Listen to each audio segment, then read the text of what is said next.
दान इतना गहरा धर्म है, प्रथम गुणस्थान से लेकर के 13वें गुणस्थान तक चलता है। दान एक ऐसा धर्म है, प्रथम गुणस्थान से लेकर के अरिहंत परमात्मा तक दान देते हैं। जीवन में कभी दान से विमुख मत होना, जीवन में कभी दान से विमुख मत होना। मान भी चाहिए तो दान से ही मिलेगा, और दान भी चाहिए है तो दान से ही मिलेगा। जो देना चाहता है उसे ही मिलता है। जो श्रम देने की क्षमता नहीं रखता, मित्र से मिलता भी नहीं।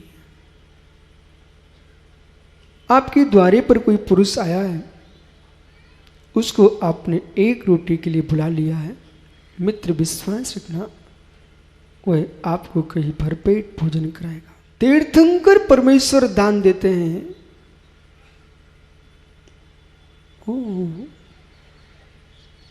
वो दान न देते होते तो आज अपन यहां कोई भी नहीं होते। उन्हीं के दान की महिमा है। श्रावकों, यदि ऋषभ देव के हाथ पर राजा श्रेयांश ने ग्रास रखा दान का, तो ऋषभ देव ने मित्र कैवल्य को प्राप्त करके संपूर्ण विश्व को भगवत वाणी प्रदान की है। एक यानी क्षयिक दान है।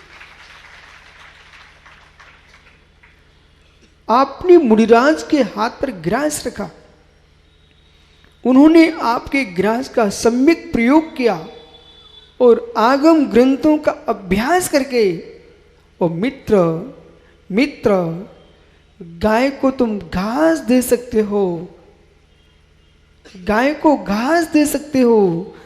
आपके पास गाय को घास देने की क्षमता है, घास बनाने की क्षमता नहीं है। अरे मानव, तूने किया भी तो क्या किया?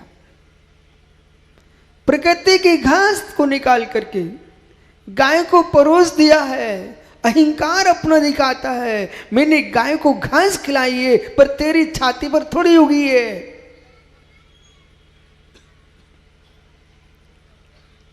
इस पृथ्वी ने घास को उगाया है मित्र, और घास के बीजों से अथवा समूर्छन घास बन हुई है, वो तुमने गाय को खिला दी है।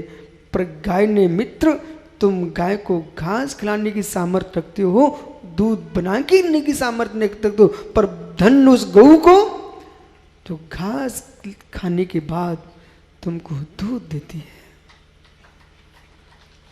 मित्र, आपने साधु को भी क्या दिया है? जो प्रकृति से उत्पन्न सामग्री थी, उसके संग्रह करके ही तो आपने मुनिराज के हाथ पर रखा है।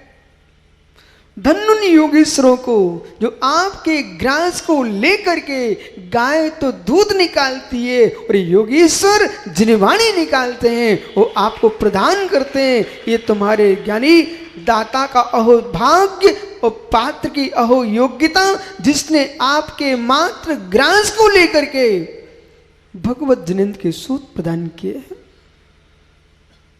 धन्य धन्य वे दाता, धन्य धन्य वे दाता, जो मुनि के हाथ पर ग्रास रख करके सारे विश्व के कल्याणदायिनी भगवती जिनवाणी का ज्ञानियों प्रसार करा रहे हैं। मित्र, विश्वास रखना, जब श्रावक भदौरिया जी, जब श्रावक साधु के हाथ पर एक रोटी का टुकड़ा रखता है, जब श्रावक साधु के हाथ पर एक रोटी का टुकड़ा रखता है, एक ग्रास, मां बनके, पिता नहीं मां बनके, पिता नहीं मां बनके, पिता का भी दुलार होता है बेटे पर मां का विशेष स्थान है। मां बनके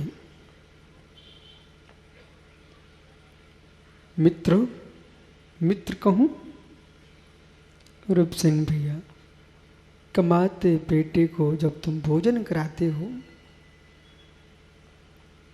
उसका पेट भरता है, पर आपका संतुष्टि का पेट भरता है। मां भोजन परोसते समय मां को आनंद नहीं आए तो तुम भोजन परोस नहीं सकते। हर